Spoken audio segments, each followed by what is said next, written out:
dear students. Now we are moving to the last portion of second chapter, that is demands. We have already studied two methods of calculating elasticity, proportionate method and point elasticity. Today we study another important technique of measuring elasticity. This method is called expenditure method. Expenditure method of calculating elasticity. This method was developed by famous economist Alfred Marshall. And in expenditure method, we are evaluating the total expenditure before and after price change and finding the elasticity. Before and after price change, we calculate the total expenditure on this commodity and finding out the elasticity. And suppose the price of a commodity is 10, demand of that commodity is 5. Price increases to 20. Demand automatically decreases. Demand decreases to 4. What is elasticity? By using expenditure method, we have to calculate the total expenditure on this commodity before and after price change. When price was 10, what was the total expenditure on this commodity? Price 10, quantity demanded is 5. 10 into 5, total expenditure is 50. Am I right? Yes. Then when price increases to 20, the consumer decreases the demand to 4. What is the total expenditure on this commodity? 20 into 4. 20 into 4, that is 80. 80. Now we evaluate the total expenditure, whether it increase or decrease, whether it remains constant and we finding out the elasticity. This method is called expenditure method of calculating elasticity. First, and there are three possibilities only according to this method. Sometimes total expenditure increases due to rise in price, or total expenditure decreases, or total expenditure remains constant. Only three possibilities. And according to this method, there are only three elasticity. When total expenditure increases, what is elasticity? When total expenditure decreases, when total expenditure remains constant. Now let us see this method in detail. Suppose first we study more elastic.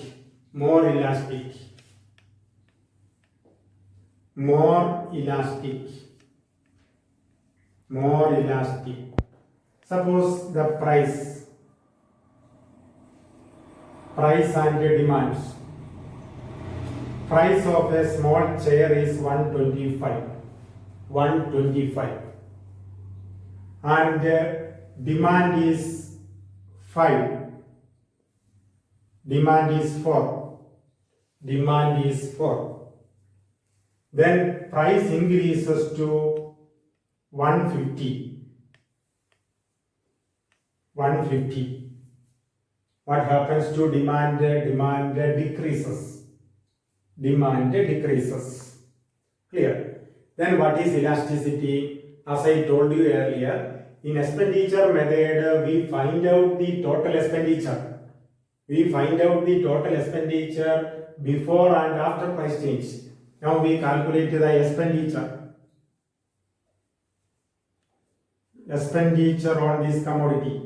But when price is 125, demand is 4, so total expenditure on this commodity is 500. Then when price increases to 150, he demands 3 units of demand, so total expenditure is only 450. You just notice here when price increases, what happens to total expenditure? Total expenditure decreases. That means change in price and change in expenditure varies inversely. When price increases, demand total expenditure decreases. In such cases, we see that elasticity is more elastic. Elasticity is more elastic. Clear? Here, price increases, what happens to total expenditure? Total expenditure decreases. When one increases, the total expenditure decreases. Very easy method. We come to the conclusion that this product is more elastic. And now let us see another example. Suppose the price of chair is 100.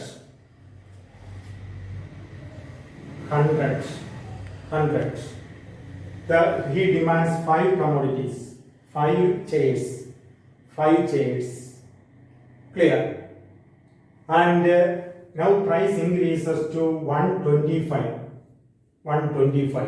He demands 4 chairs. What is the elasticity? You just calculate total expenditure on this commodity before and after price change. In the 100 price, what is total expenditure? 500. Then when price increases to 125, he demands 4 and the total expenditure is 500.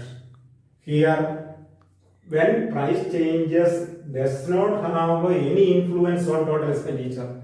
Total expenditure remains the same even if price changes. Then we say that elasticity is unity. Elasticity is unity or unit elastic. Unit elastic. You just observe the total expenditure before and after price change. If there is no change in total expenditure, we say that elasticity is unit elastic. Now let us see another example. Suppose price is 75. Price is 75. Demand is 6. And when price increases to 100, he demands 5 chairs. What is total expenditure on this commodity when price is 75? That is 450. When price increases to 100, what is total expenditure? 100 into 5, that is 500. Can you say the change in total expenditure due to price change? Price increases, total expenditure also increases. Or when price decreases, total expenditure also decreases. Price and expenditure are moving towards the same direction. We say that elasticity is less elastic.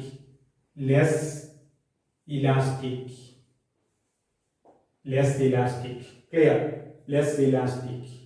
So these are the 3 methods or 3 elasticity according to expenditure method. Then suppose a question comes like this. Calculate elasticity by expenditure method. The demand of a commodity and the price is given. Price, demands. Price is 2, demand is 100. Then price is 5, demand is 50. Calculate elasticity by expenditure method. What do?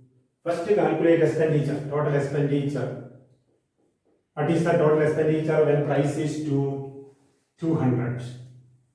Then when price is 5, what is total expenditure? 250. Then you just observe whether price and expenditure are moving same direction or opposite direction. When price increases, expenditure also increases. What is the elasticity? As I told you, when price increases, expenditure also increases. We say that elasticity is less elastic. Elasticity is less than 1. Very simple method for calculating elasticity. Now let us see the factors influencing elasticity. Why some commodities are more elastic while some commodities are less elastic. In the case of salt is less elastic. That means the degree of responsiveness is less in the case of some commodities, while in the case of some commodity, a small change in price leads to more than proportionate change in demand. What are the reasons? There are many reasons for this change in elasticity. Here we discuss only two reasons for or two factors influencing elasticity. First one is nature of commodity. Nature of commodity or the type of commodity. Mainly there are two types of commodity, necessary commodity and luxury commodity. Usually necessary commodities are less elastic. Rice, sugar, medicine, all these are necessary commodities. These commodities are usually less elastic. Why are they less elastic?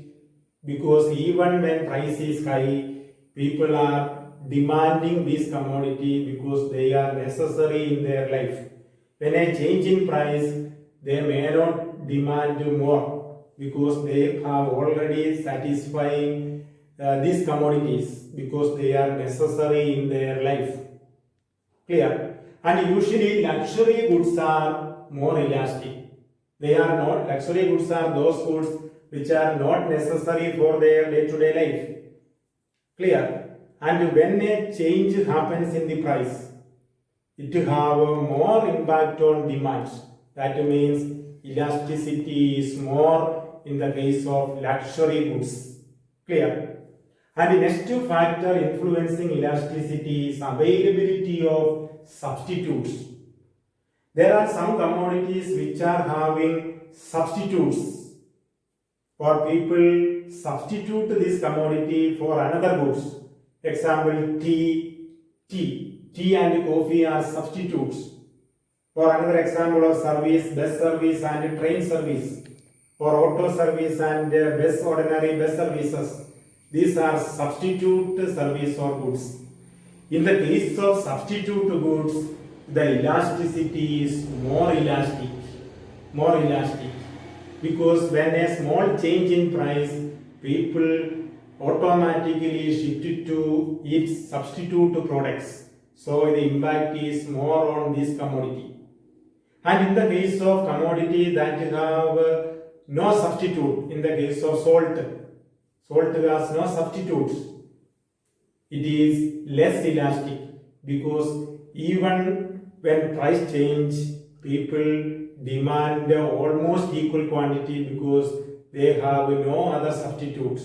So as a conclusion we can say that a commodity that are having many substitutes will be more elastic, and a commodity with less substitute or that are having no substitute will be less elastic. And we come to the end of this second chapter, demands. And in the next class we will discuss another important chapter of microeconomics.